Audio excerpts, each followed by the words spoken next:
Este ya está. Vale.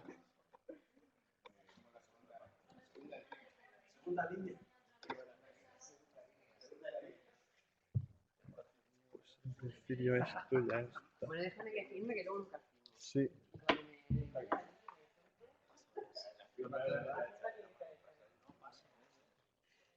Ya que estáis, si queréis firmar, por favor. Y una cosa menos. Eso diría Guyana, que la de hoy es acreditada. Y es importante que firmen los adjuntos también. Que firme todo el mundo. Firma, por favor.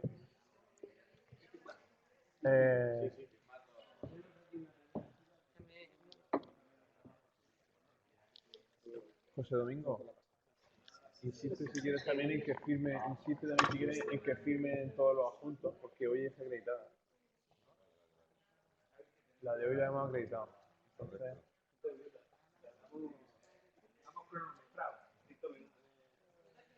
vamos a dar los 5 minutos de todos los miércoles. Sabe que estamos pareciendo alemanes, seguimos siendo mediterráneos. Hola.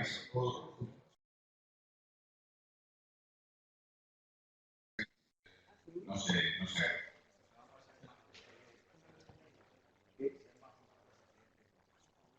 No, sí, podemos. Normalmente estamos ahí.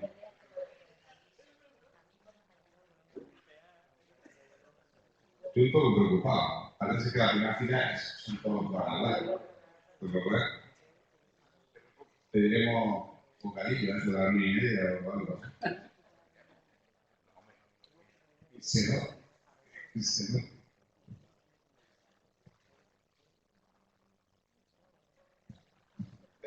Un minuto.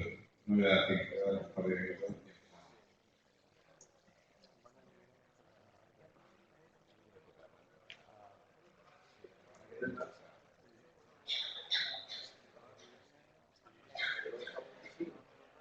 No lo está.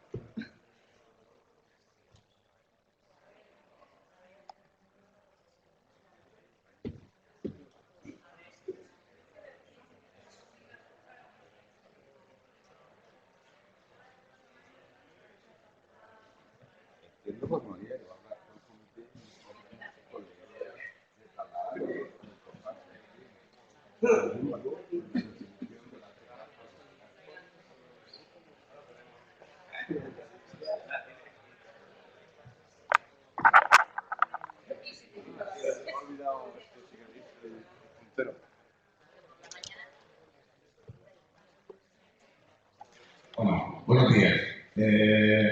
Vamos a intentar empezar. Lo digo porque hoy la sesión general está, como veis, bueno, no lo veis por lo tanto yo, es el propio comité multidisciplinar de la SECA. Y ellos van a explicar exactamente qué es, pero bueno, a mí me parece que es un enfoque apasionante sobre el tratamiento del cáncer.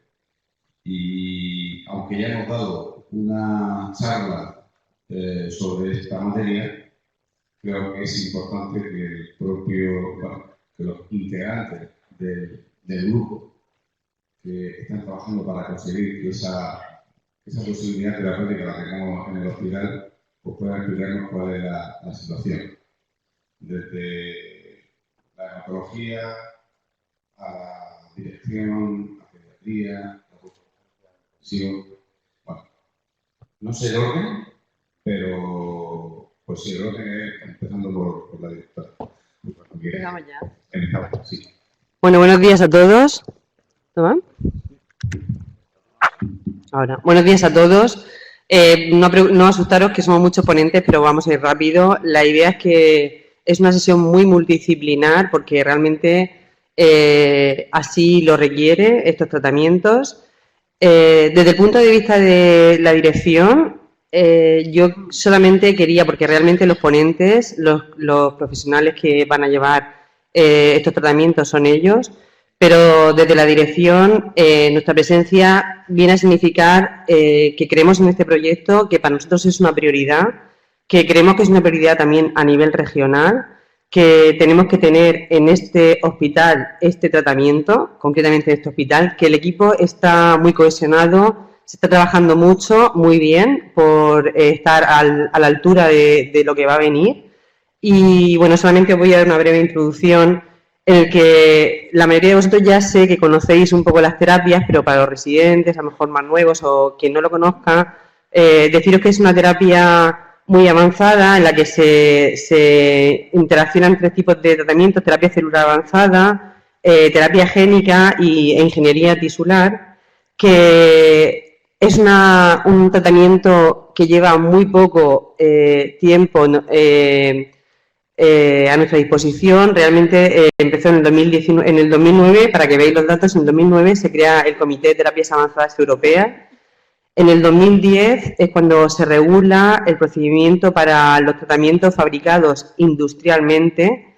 En el 2014 se regula para los tratamientos de fabricación no industrial, y es en el 2018, o sea, hace nada, cuando se autorizan por la Comisión Europea los primeros 2 medicamentos CAR-T de fabricación industrial. Con esto quiero deciros que estamos empezando a ver resultados. El Ministerio de Sanidad se ha hecho un plan de abordaje de terapias avanzadas que se ha hecho en el 2018, para que veáis, noviembre del 2018, que es muy reciente. Y a la par, el servicio de hematología empezó a trabajar por tener estos tratamientos aquí, empezó casi a la par a crear un equipo multidisciplinar que hoy vais a conocer. Son tratamientos que son de alto impacto económico y sanitario. Recuerdo los primeros tratamientos que tuvimos rondaban los 800.000 euros, la primera vez que el doctor Moraleda me habló de ello. 800.000 euros, poco sostenible para el sistema sanitario. Pero la evidencia científica de los resultados es tal que no tenemos más remedio que ponernos de frente. No podemos poner de espaldas, ponernos de frente. Y eso es lo que creo que ha hecho el doctor Moraleda. Decir, esto viene, lo tenemos que tener, nuestros pacientes lo necesitan, y nos vamos a posicionar para poder tenernos esto aquí, hacerlo nosotros y que se abaraten muchísimo los costes. Como comprenderéis, para poder entrar en esta red de referencia, el Ministerio está siendo muy exquisito con todos los requisitos. Uno de los principales requisitos que teníamos era una acreditación llamada JACI, que solamente el Servicio de Hematología sabe lo que está sufriendo para conseguirla, y ya la tenemos. Aparte, una acreditación muy especial, que luego nos contará el doctor Moraleda. Se han dado muchas circunstancias. El hecho de que hematología se trasladara a la zona nueva del maternal ha permitido tener unos espacios, unos requisitos, unas zonas de aislamiento que de otra forma no hubiéramos podido tener la acreditación JACI. Se da también las condiciones de que tenemos sala blanca, de que tenemos acreditación CESUR para especialidades pediátricas, porque estos tratamientos, los principales de momento, los principales beneficiados han sido los niños, ahora veremos que también los adultos, y luego requería una implicación multidisciplinar, que el doctor Moraleda ha conseguido hacer un magnífico comité multidisciplinar en el que están implicadas todas estas especialidades, que nos reunimos periódicamente, en el que se ha avanzado mucho. Se ha hecho un protocolo CAR-T para pacientes en tratamiento cuando vengan por cualquier urgencia o cualquier problema.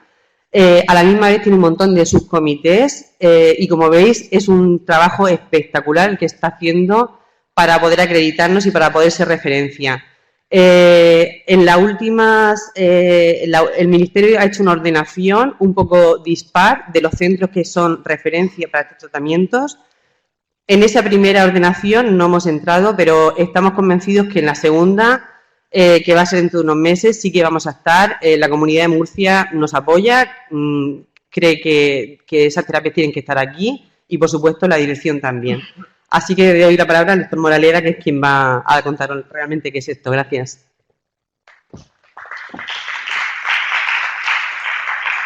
Mientras acaban los aplausos, la primera cosa que quiero decir es que estoy tremendamente agradecido a todos los compañeros que forman parte del equipo multidisciplinar. Esto es un equipo, no es una persona, ¿no? Y esto es un trabajo de muchos, de prácticamente casi todos los servicios de este hospital y de todos vosotros, ¿no? Y lo estamos enfrentando con mucha ilusión, como ha dicho la directora, precisamente para que nuestros pacientes puedan acceder a este tratamiento que consideramos que es absolutamente revolucionario. Es una nueva manera de enfocar el tratamiento con células, que no son sustancias químicas ni biológicas de vida media corta.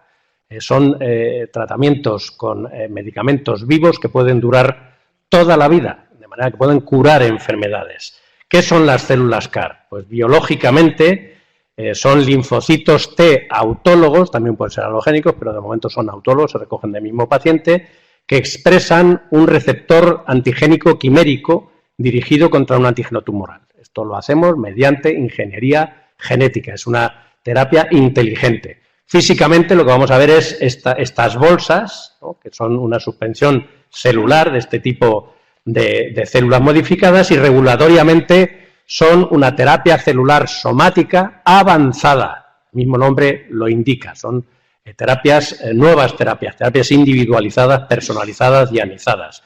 Los hematólogos tenemos una implicación directa en esto porque llevamos haciendo terapia celular, inmunoterapia celular antitumoral desde hace muchos años. Estamos implicados en el trasplante de células para curar y desde hace mucho tiempo conocemos este efecto injerto contra tumor de los linfocitos del donante, que en ocasión tienen un poderío antitumoral incluso mayor de que la quimioterapia intensiva. Y una muestra de ello es la infusión de linfocitos del donante en los pacientes que han sido sometidos a trasplante y recaen, como pueden ver aquí en la línea roja. Este es un paciente que recae, estas son copias de células tumorales, y como tras la infusión de linfocitos la neoplasia desaparece absolutamente. El problema que tiene esta infusión natural es que está restringida por sistema HLA, y lo que hacemos con las células T modificadas genéticamente es aunar la especificidad de los anticuerpos monoclonales, de las cadenas ligeras de los anticuerpos monoclonales, con el poder citotóxico de los linfocitos T en este receptor, esta célula T con un receptor que nosotros hemos fabricado artificialmente por ingeniería genética, que tiene este componente de dominio extracelular, que es el que reconoce al antígeno tumoral, este componente de dominio intramembrana y este de señalización, que es el CD3Z, que es exactamente, mimetiza exactamente lo que hace el linfocito T natural, pero sin la restricción del sistema HLA. Actualmente ya no solamente hay CAR de primera generación, sino de segunda y de tercera, incorporando moléculas coestimulatorias con un mayor poderío de esos linfocitos T dirigidos específicamente. Bueno, ¿cómo funcionan estas células? Como ya he comentado, mediante vectores virales introducimos la información para que se codifique una proteína en la superficie de la célula T, una proteína que es un receptor específico de un antígeno tumoral. Ese linfocito T reconoce a la célula tumoral, se activa, se multiplica y libera un montón de citoquinas, que son las que destruyen la célula tumoral, y también señales de apoptosis. Esa célula tumoral, al destruirse, de nuevo genera más antígenos y multiplica la respuesta de una manera logarítmica que, bueno, pues hace que estas respuestas sean realmente espectaculares. La manufactura y el tratamiento con células CAR no son fáciles. O sea, el producir estas células, esta quimera artificial de una célula, no es fácil. Se recogen, bueno, aquí se resumen en esta diapositiva, se recogen las células del donante, hay que activarlas y transducirlas con el vector viral, hay que multiplicarlas y cultivarlas in vitro y generar test de calidad antes de liberarlas, y el paciente antes de recibirla tiene que ser sometido a una quimioterapia linfodepletiva para permitir que estas células se expandan. Todo eso es, como ven aquí abajo, un proceso industrial extraordinariamente complejo y caro. Por eso es tan caro esto, ¿no? Estas células tienen que irse fuera, ser modificadas genéticamente y volver aquí. Lo que nosotros pretendemos es hacer esto aquí, De manera que los 800.000 ahora ya son 300.000, todo hay que decirlo, o sea, en un año ha bajado muchísimo el precio y nosotros lo vamos a poner por 15.000, porque tenemos el talento y las posibilidades de hacerlo aquí en este hospital. Bueno, esta es la primera paciente que se trató con este tratamiento, era una paciente de 6 años, se llama Emily Whitehead, en el año 2010, estaba desahuciada, tenía una leucemia aguda linfoblástica y como ven ustedes aquí, esos pacientes con leucemia aguda linfoblástica resistente no tienen prácticamente supervivencia, esta curva es muy relevante, y con los CAR, fíjense ustedes cómo pueden llegar a curarse más de la mitad de este tipo de pacientes terminales. Imagínense lo que va a ocurrir cuando los tratemos en primera línea con este tipo de tratamientos. ¿Esto es gratis? No. Tenemos efectos secundarios relevantes, síndrome de liberación citoquina, toxicidad neurológica, pero toda esta toxicidad es transitoria y responde bien al tratamiento. Y la mortalidad, como ven ustedes aquí, es prácticamente nula, muy aceptable. ¿Cuáles son los puntos débiles y fuertes de este tratamiento? Bueno, pues tenemos un tratamiento de células vivas con altísima eficacia, por primera vez posibilidad de curación en este tipo de enfermos con enfermedades tan avanzadas, es una terapia personalizada, es segura, pero tiene toxicidades precoces que tenemos que afrontar, la producción es compleja y otro problema es el coste. Ahora nos irán diciendo, iremos disecando cada uno de estos tramos.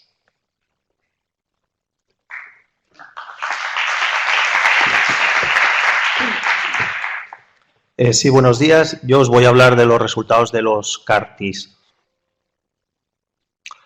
Bueno, como veis, los primeros ensayos comenzaron hace más de 20 años, pero ha sido en los últimos años cuando se ha visto un crecimiento exponencial y esto ha coincidido con la presencia de unos resultados excepcionales, como es el caso de Emily Whitehead, la primera niña que se infundió un CAR. Aquí la vemos 7 años después, libre de enfermedad y libre de tratamientos. A nivel mundial, es China y Estados Unidos son los dos países que lideran la producción de CARs. En Europa tenemos 27 ensayos clínicos y me gustaría destacar que 7 de ellos son académicos. Esto quiere decir que están promovidos por un hospital o por una universidad, sin el concurso, sin el apoyo de la industria farmacéutica por detrás. En España, como podéis ver, hay un ensayo académico, está liderado por el Hospital Clínic de Barcelona con un CAR anti-CD19, pero también tenemos 7 ensayos en los que participa la gran industria farmacéutica. Con todo ello, tenemos a fecha de hoy, con una infusión en Salamanca, hoy mismo, 250 pacientes que ya han recibido un CAR en nuestro país. Y pasando a los resultados, pues comentar un poco por patologías, la leucemia linfoblástica aguda, recaída y refractaria. Aquí vemos cuáles eran sus curvas de supervivencia muy bajas, un 3% a los 5 años, en la era pre-CAR, pero la situación cambia cuando en febrero del 2018 aparecen 2 publicaciones en New England de Tisagen-Lecleucel, un CAR anti-CD19, que mostraba unos resultados espectaculares nunca vistos en pacientes, como digo, en tercera línea de tratamiento, con unas respuestas completas en el orden del 85 al 93% y además alcanzando un 76% de enfermedad mínima residual negativa. Estos pacientes presentaban además unas toxicidades nuevas, un síndrome de liberación de citocinas en prácticamente casi todos los pacientes, y una neurotoxicidad en aproximadamente el 50% de los pacientes.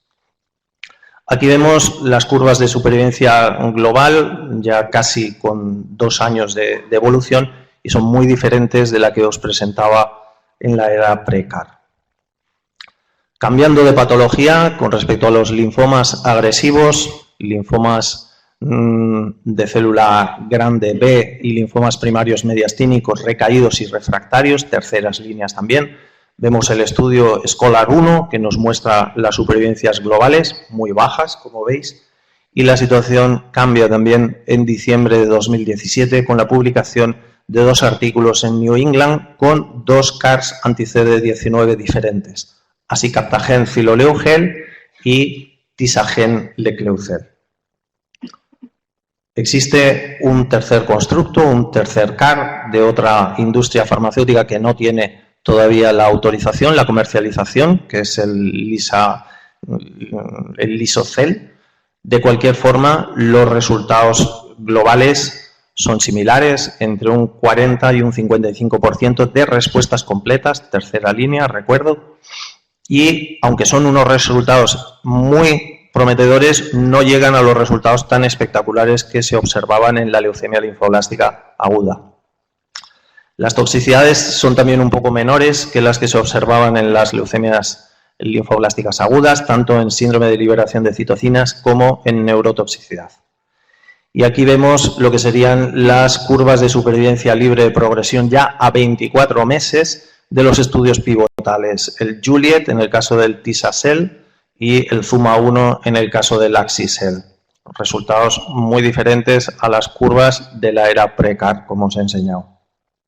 Y lo que es más importante, los resultados en vida real, fuera de ensayo clínico, ya con más de 1000 pacientes tratados en Estados Unidos, nos dicen que los resultados son similares a los que se observan en los ensayos clínicos, pero además con menos toxicidad de la que se observaba en los ensayos clínicos. Esto es sorprendente porque normalmente suelen ser pacientes seleccionados en los ensayos clínicos, pero tenemos un mejor manejo de las toxicidades. Cambiando de patología, mieloma múltiple recaído y refractario, una publicación de este último año, con un CAR, en este caso no anti-CD19, sino anti-BCMA, que es una molécula que expresan las células mielomatosas, y nos arroja unos resultados globales, unas respuestas del 86% y unas remisiones completas del 45%. Este es un paciente real, vemos las imágenes de PET-TAC con múltiple afectación ósea antes del tratamiento y después de la administración del CAR anti-BCMA 2 semanas más tarde no se ve enfermedad macroscópica radiológica. En cuanto a las toxicidades, los CARs anti-BCMA tienen menos toxicidad en líneas generales que los CARs anti-CD19, menos síndrome de liberación de citocinas y menos neurotoxicidad. Y por último, pues deciros que esto no se para aquí. En esta última semana se ha aceptado para evaluación por la FDA americana y por la EMA europea un nuevo CAR anti-CD19, en este caso para el linfoma del manto también recaído refractario en tercera línea, y fijaros con unos resultados con unas respuestas globales del 94% y unas respuestas completas del 67%. Y deciros pues que hay muchísimas compañías en estos momentos que están investigando terapia CAR y que esto es imparable. Muchas gracias.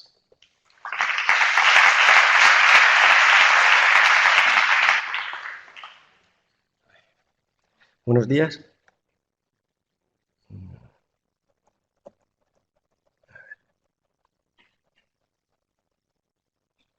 Buenos días, soy Domingo Martínez, soy intensivista y voy a hablar del síndrome de liberación de citoquinas.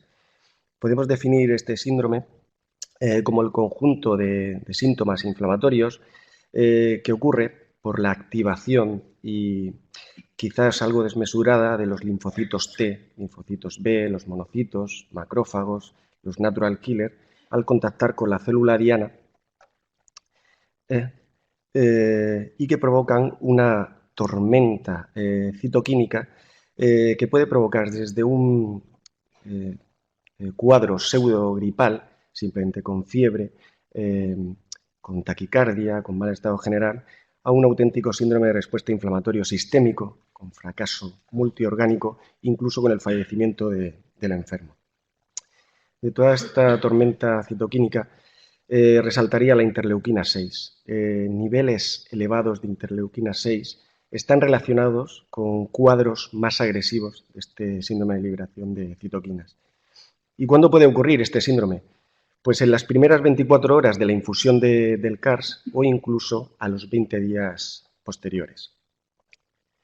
Las manifestaciones clínicas de este síndrome pueden ser desde muy leves, serían las denominadas como grado 1 o grado 2, y las de unas más agresivas, en los que precisamente pues, entraría en juego la unidad de cuidados intensivos.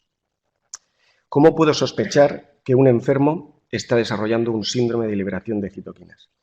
El enfermo que después de la infusión de los CARs desarrolla un cuadro de fiebre de 38 grados durante 2 o 3 días y asocia hipotensión y taquicardia, hipoxia y trastornos neurológicos, nos tiene que poner en alerta de que este enfermo puede estar desarrollando este síndrome. Para el tratamiento, un enfermo con fiebre, que muchos de ellos son neutropénicos, habría que tener en cuenta que hay que hacer un diagnóstico diferencial con cualquier proceso séptico. Por lo tanto, un enfermo con fiebre deberíamos cursar cultivos y utilizar antibioterapia profiláctica. Enfermos con un grado 1 o grado 2 podemos utilizar antitérmicos, fluidoterapia convencional y oxigenoterapia también convencional. Cuando tenemos una respuesta inflamatoria desmesurada, lo que utilizamos habitualmente son los corticoides. Los corticoides, en este caso, al ser linfotóxicos, podrían atenuar el efecto precisamente de los CARs, que por ese motivo utilizamos el tocilizumab. El tocilizumab es un anticuerpo monoclonal que ocupa los receptores de interleuquina 6 sin atenuar precisamente ese efecto que queremos alcanzar con los CARs. En un segundo tiempo, si la primera dosis de tocilizumab no es efectiva, porque la respuesta es bastante rápida, desapareciendo la fiebre, desapareciendo la taquicardia, se podría utilizar otra segunda dosis, incluso hasta 3 o 4 dosis. Pero ya sería con la segunda cuando el enfermo posiblemente debería estar en la unidad de cuidados intensivos. En última instancia, si este anticuerpo monoclonal no ha funcionado, sí que empezaríamos a utilizar corticoides y en este caso utilizaríamos metilprednisolona pues, de 1 a 2 miligramos por kilo.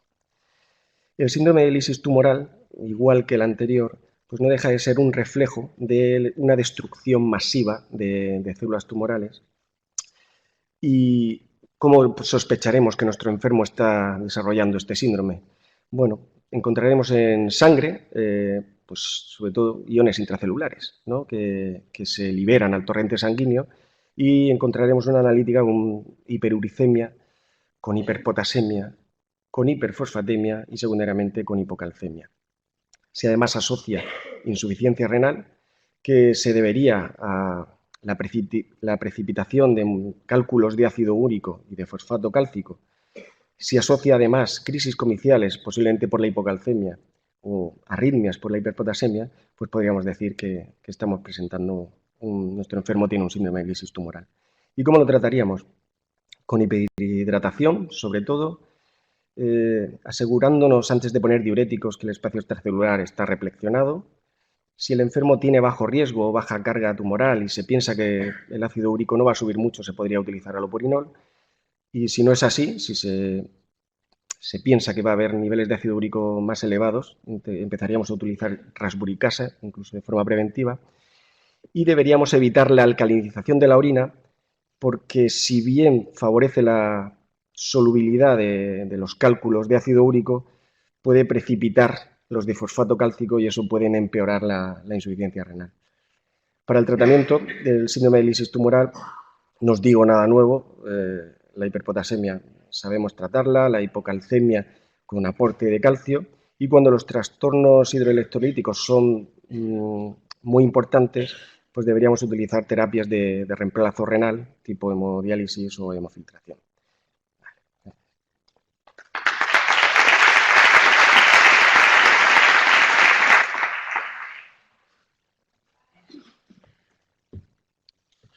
Hola, buenos días. Yo soy Eduardo Martínez Salcedo y trabajo en la sección de neuropediatría. Voy a hablar del síndrome neurológico asociado a la administración de células CARs, que también se conoce en la bibliografía como ICANS, como un síndrome neurológico asociado a cualquier terapia inmunológica, sea mediada o no por células. ¿Qué es ICANS? Pues es un proceso patológico que afecta al sistema nervioso central y que da lugar a la aparición rápida y sucesiva de una sintomatología caracterizada por encefalopatía, con alteración del nivel de conciencia y contenido, como afasia, anomia, agrafia, y puede asociar otros muchos síntomas neurológicos como temblores, mioclonías, asterixis, evolucionando a crisis convulsivas, coma, por edema cerebral. Es una complicación frecuente y grave que, como ha dicho el doctor español, ocurre en la forma severa hasta en el 40% después de la infusión de la terapia y ocurre fundamentalmente bien precedido o no del síndrome de liberación de citoquinas en un periodo de tiempo que va normalmente entre el 4º y el 7º día tras la infusión. Suele tener una duración aproximadamente entre 5 y 12 días. Como he dicho, las manifestaciones iniciales del síndrome de toxicidad neurológica incluyen fundamentalmente cambios en el nivel de conciencia, delirio y afasia. Y esto es importante porque los pacientes que se traten deben estar monitorizados a lo largo del ingreso respecto a la aparición de esta sintomatología que es precoz y que aparece rápidamente. A diferencia de otros síntomas, estos son los más específicos y se repiten de una manera más o menos estereotipada después de la infusión de tratamiento. Existen complicaciones más graves y en cuanto a la patogenia, pues aunque no es totalmente conocida, pues se sabe que hay una activación de las células del endotelio vascular con liberación de citoquinas, también hay una disrupción de la barrera hematoencefálica, hay una activación del propio sistema inmune cerebral con elementos no mediados por las células CAR y en definitiva pues se produce una encefalopatía con estas manifestaciones. ¿Cómo se diagnostica? Pues fundamentalmente el diagnóstico es clínico. Tener muy claro la cronología del síndrome de toxicidad neurológica, como he dicho, entre el 4º y el 7º día tras la infusión, precedido o no de síndrome de liberación de citoquinas. Es muy importante, vuelvo a insistir, en la evaluación periódica durante su estancia en el hospital mediante unas escalas que se han diseñado para recoger esta sintomatología encefalopática, que son la escala ACE para mayores de 12 años y la escala de Cornell del delirio pediátrico para menores de 12 años. Por supuesto, la exploración neurológica y de fondo de ojo. Aquí tienen las tablas que no voy a repasar de las escalas, pero vuelvo a insistir en la necesidad de establecerse de un modo sistematizado y protocolizado durante la estancia en la planta, de modo y manera que en algunos hospitales, por cada turno de enfermería, se va preguntando, se van pasando las escalas para estar muy pendientes de la aparición de estos síntomas iniciales. Los exámenes complementarios tienen un indudable valor, pero recordar que el diagnóstico es clínico. Nos van a ayudar sobre todo a descartar las complicaciones que tienen estos pacientes. Estos pacientes no son pacientes normales, son pacientes inmunodeprimidos que han recibido quimioterapia de acondicionamiento que pueden presentar otros diagnósticos alternativos. Fallo hepático, hipertensión arterial, alteraciones hidroelectrolíticas o efectos secundarios y, por supuesto, infecciones oportunistas del sistema nervioso central. El electroencefalograma cobra valor para establecer la sospecha o confirmar la presencia de estatus epilépticos no convulsivos en estos pacientes. La resonancia nos va a permitir excluir otras patologías, ahora veremos algunas imágenes, y el líquido cefalorraquídeo es importante para documentar microbiológicamente la sospecha de una infección del sistema nervioso central. En general, estos pacientes a nivel de neuroimagen por resonancia presentan alteraciones de sustancia blanca profunda a todos los niveles, incluso imágenes de necrosis cortical. Algunos autores lo recuerdan o lo asocian a la encefalopatía posterior reversible. Bien, es importante en el diagnóstico a nivel establecer el grado de neurotoxicidad porque, como hemos dicho, es lo que va a determinar la acción terapéutica correspondiente. En el caso de la neurotoxicidad, y de acuerdo a la Asociación Internacional de Trasplante de Médula Ósea, se establecen estos estadios que tienen en cuenta, como ven, las variables fundamentalmente clínicas, no pruebas complementarias, como son el score ACE o el de Cornell para menores de 12 años, el nivel de conciencia, la presencia de crisis, la presencia de hallazgos motores en la exploración y la presencia de síntomas o signos de hipertensión intracraneal. Igualmente para niños pues, es el mismo score adaptado con su escala. Respecto al tratamiento, de una manera muy breve y rápida, hay que señalar que va a realizarse en función del grado de severidad que se establezca de esa graduación que hemos comentado. Es un tratamiento multidisciplinar que incluye al hematólogo, al oncólogo, al neurólogo, al intensivista y a los profesionales de planta, en el caso de pediatría, que están de guardia. Y dos ideas muy importantes en cuanto a los fármacos. La mayoría de los pacientes van a recibir una profilaxis antiepiléptica con levetiracetam, que es un fármaco que tiene unas características farmacocinéticas ideales para el tratamiento de estos pacientes. Y la piedra angular siguen siendo los corticoides como una terapia inmunomoduladora o inmunosupresora. A diferencia del síndrome de liberación de citoquinas, el tocilizumab no ha mostrado eficacia, incluso en algunos trabajos puede empeorar el síndrome de toxicidad neurológica y existen otras líneas de investigación. No voy a hablar, pero evidentemente en cada situación clínica o escenario pues se debe aplicar el protocolo que se ha desarrollado a propósito de este comité para el estatus epiléptico del paciente CAR y para el tratamiento de la hipertensión intracraneal. Nada más, muchas gracias por vuestra atención.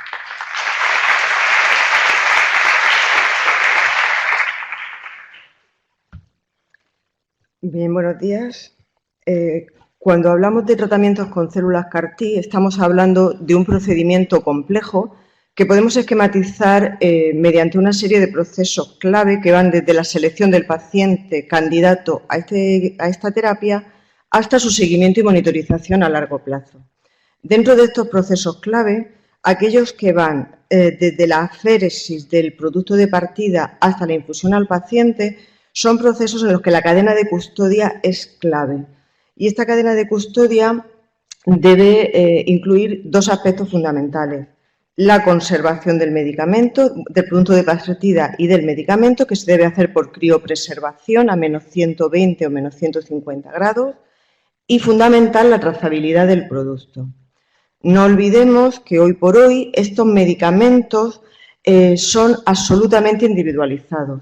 De forma que tenemos que garantizar en todos los pasos del proceso, mediante dobles comprobaciones, que tanto los productos de partida como los productos intermedios y los productos finales son los que corresponden a ese paciente. Corresponde al hospital es la trazabilidad del medicamento del producto de aféresis hasta que es enviado al fabricante y también la trazabilidad del medicamento recibido hasta que se administra al paciente. En el servicio de hematología de nuestro hospital, el producto de aféresis es etiquetado con los datos del paciente y con una serie de códigos que siguen estándares internacionales y que además están de acuerdo con los criterios de acreditación de JACI. En el equipo multidisciplinar hemos decidido integrar la prescripción y la validación dentro del programa Farmis-Oncofar, de forma que queda integrado con el acondicionamiento que recibirá previamente el paciente antes de la infusión del CAR. De esta forma, queda registrado en el sistema tanto la premedicación, algunos consejos relevantes de administración y los códigos o números de lote que consideremos relevantes para realizar las dobles comprobaciones en estos procesos. También queda integrado en el sistema el registro de administración, en el cual enfermería puede comprobar también todos los datos, incluidos estos números de lote, antes de iniciar la infusión al paciente. El otro aspecto clave cuando estamos hablando de medicamentos CAR-T es el de la farmacovigilancia. Se trata de medicamentos, los CAR-T comerciales, que se han puesto en el mercado en base a ensayos clínicos con un número reducido de pacientes y con un seguimiento moderado, digamos. Y además no podemos olvidar que en su proceso de fabricación se realizan procedimientos de transducción viral, de forma que además de la toxicidad a corto plazo es muy importante conocer la seguridad de estos productos a largo plazo. Bien, la farmacovigilancia en España está regida por un Real Decreto del año 2013 que establece la obligatoriedad para todos los profesionales sanitarios de notificar las sospechas de reacciones adversas a medicamentos, dando prioridad a aquellas graves e inesperadas y a todas las que están relacionadas con medicamentos sujetos a seguimiento adicional. Estos medicamentos vienen identificados con el triángulo negro invertido y tanto tisagenlecleucel como acicaptagen, ciloleucel y todos los medicamentos CAR-T que se comercialicen en el futuro están dentro de esta categoría. Para hacer la notificación de las reacciones adversas se puede hacer fácilmente a través de la página web del Ministerio, seleccionando el centro de farmacovigilancia de nuestra comunidad autónoma y siguiendo unos pasos que están recogidos en el PNT de farmacovigilancia que hemos elaborado para el programa de trasplante y terapia celular de nuestro hospital. Y además, por supuesto, podéis contar siempre con el servicio de farmacia, donde tenemos mucha experiencia en la notificación de reacciones adversas. Por último, quería comentaros que el Ministerio de Sanidad ha establecido un sistema o está estableciendo un sistema de registro y seguimiento de medicamentos de alto impacto económico que están sujetos a programas de pago por resultados. Dentro de este sistema tenemos los CAR-T comerciales en sus distintas indicaciones.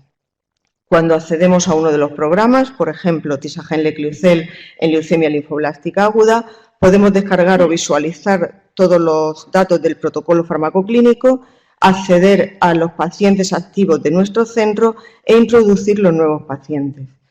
Está formado por una serie de formularios con datos básicos y datos complementarios y, para finalizar, simplemente incidir en que es importante cumplimentar estos formularios para tener suficiente criterio para valorar los resultados y, además, para tener datos agregados de nuestros pacientes en condiciones de práctica asistencial.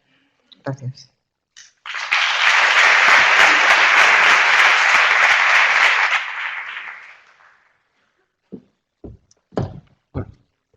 Buenos días a todos.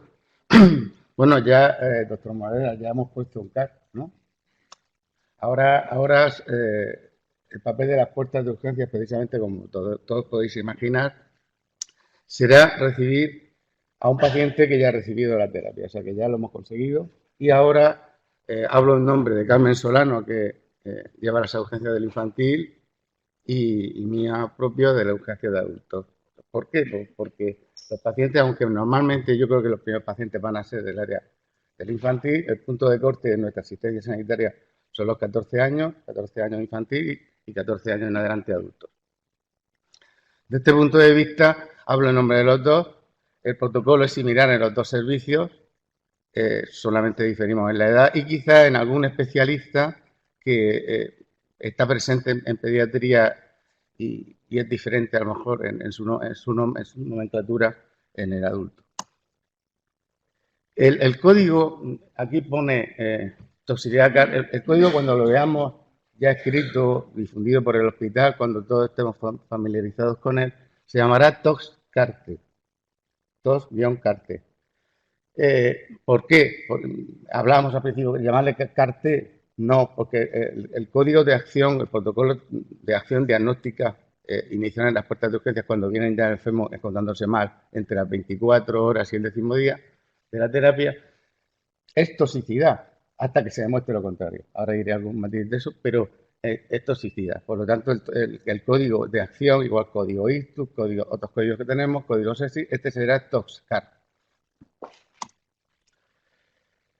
Como cualquier llegada a urgencias, nosotros, que por otro lado hemos difundido y estamos difundiendo a nuestros sanitarios, médicos y enfermería que se familiaricen científicamente, técnicamente con todos estos comentarios que ha hecho Ignacio, que ha hecho Eduardo, Domingo, a nivel técnico y clínico, para que reconozcamos, identifiquemos al paciente que llega, lo que nos cuenta y con sus constantes vitales, exploración física inmediata, todo lo que hacemos en urgencias a la llegada de los pacientes, establezcamos 1 grados, 4 grados, como se ha dicho. ¿Y cómo lo hacemos? La recepción.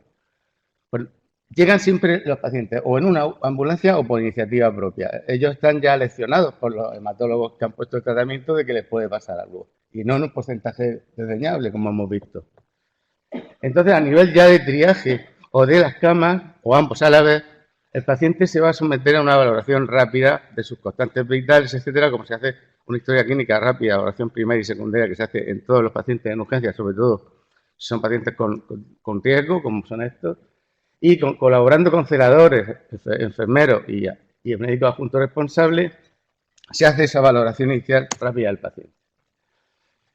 Dispondremos de 2 puntos de asistencia inicial. Un punto que nosotros llamamos en adultos hemodinámica, o sea, de soporte vital, de atención inmediata, digamos allí que podemos imaginarnos que vamos a ver pacientes que van a estar situados entre el grado 2, 3, 4.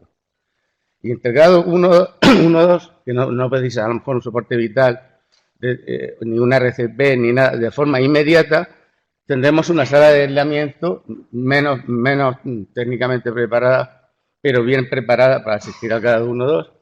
Y ahí se hará la identificación y el protocolo inicial. Hay dos escalones en el protocolo de código TOSCA. El primer escalón sea en la sala de atención inmediata o sea en la sala de aislamiento, dependiendo del grado de gravedad, se establece la historia clínica, la estabilización vital inicial y el protocolo de acción. En una o en otra.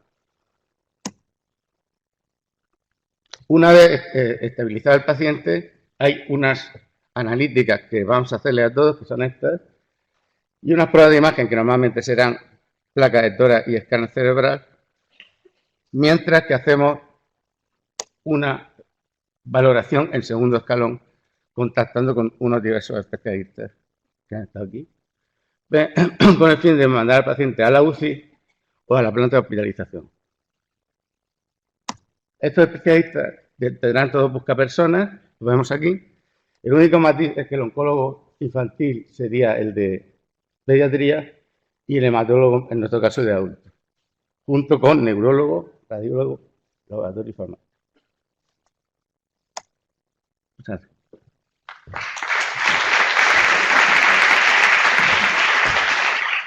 Y para finalizar el informe, pues bueno, voy a exponerles muy rápidamente la actividad de este comité. Este comité empezó en octubre de 2018, ya han visto que tiene muchos integrantes y tenemos la ventaja de que bueno, tenemos experiencia en terapia celular en este hospital y en el servicio de hematología desde hace muchos años en nuestra línea de investigación.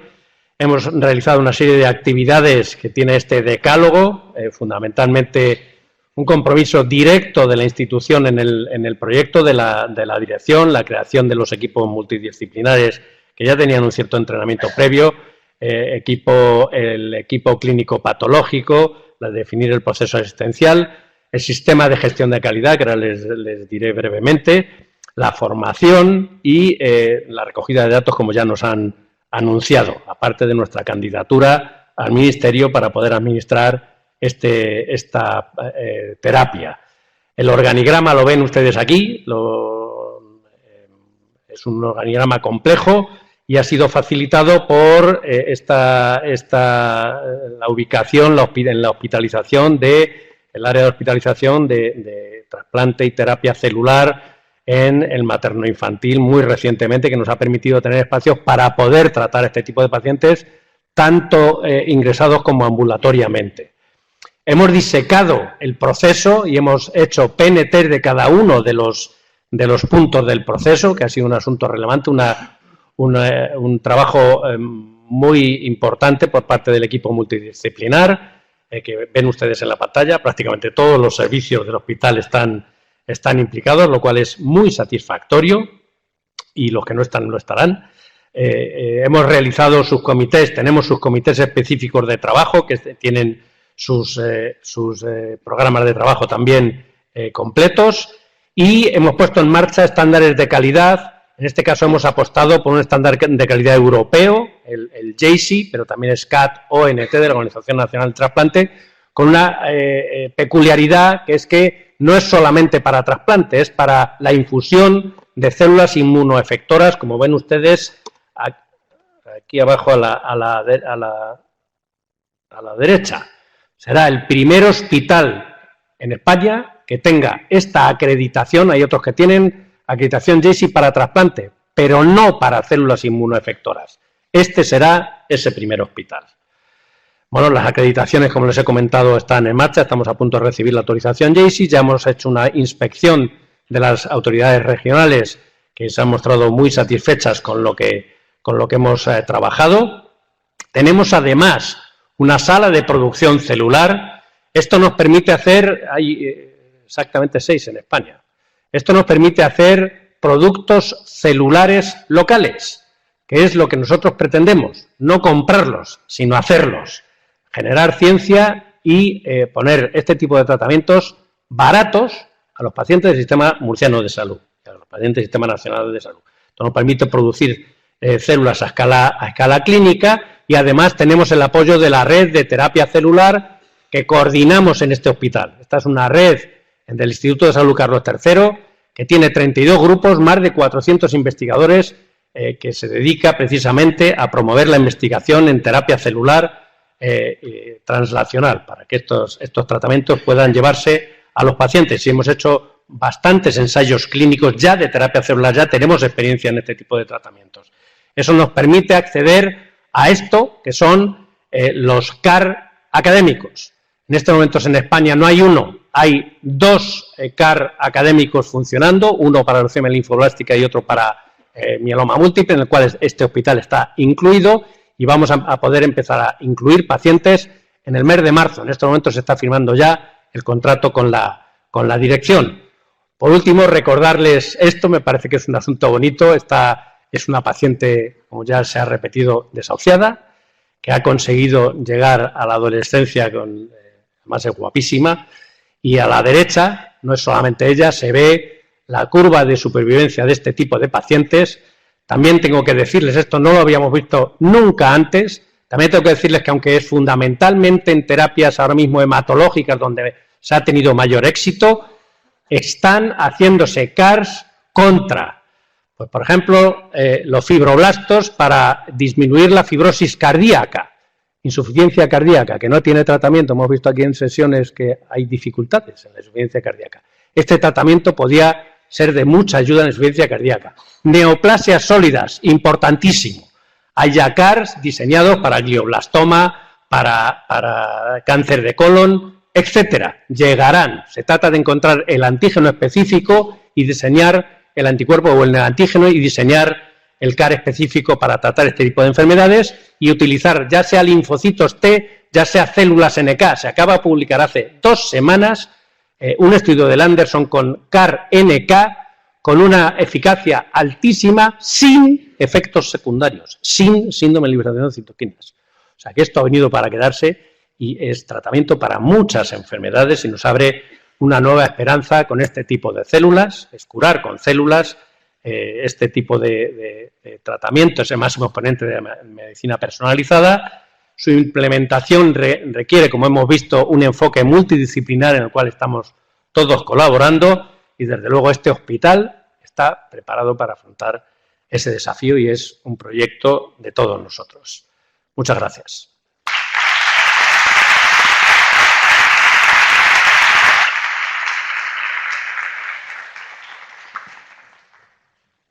Bueno, apasionante pregunta. Enhorabuena a todos, desde luego, por la conformación del equipo, por la ilusión en cada uno de nosotros en la puesta en marcha de esta nueva herramienta terapéutica, yo diría que futurista, pero a eso hay que añadirle alguna pregunta que hoy creo que hemos tenido casi pleno. Manolo. Respecto a los CAR comerciales, es un protocolo de industria farmacéutica muy aconsejable. En cuanto a los CAR académicos, ¿qué es lo que tenemos que buscar? Simplemente deciros que aquí en España los 2 CAR académicos que son diseñados con vías de función son diseñados por el Servicio de Inmunología del Clínico de Barcelona. En este caso, Manuel Joan, diseñó y lo pensó, y por eso digo que es importante que se potencie la parte de inmunología en el diseño de carga. De hecho, ahí se ha creado incluso una jefatura de inmunoterapia a cargo de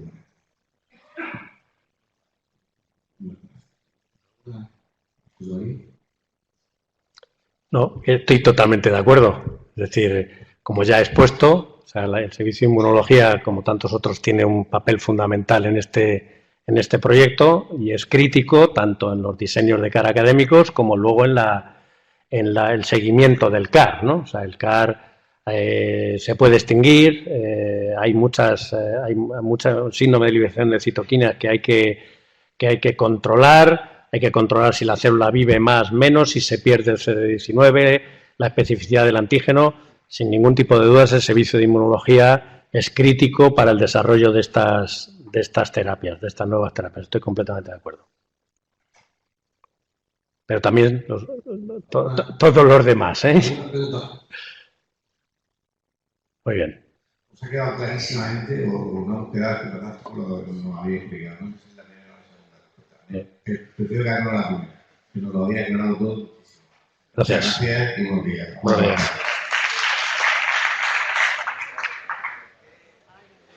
Bueno, si alguien quiere saber algo más, he puesto aquí el curso que tenemos este verano, que nosotros hacemos en San Javier, el curso de verano de la Universidad del Mar. Podéis verlo en Internet.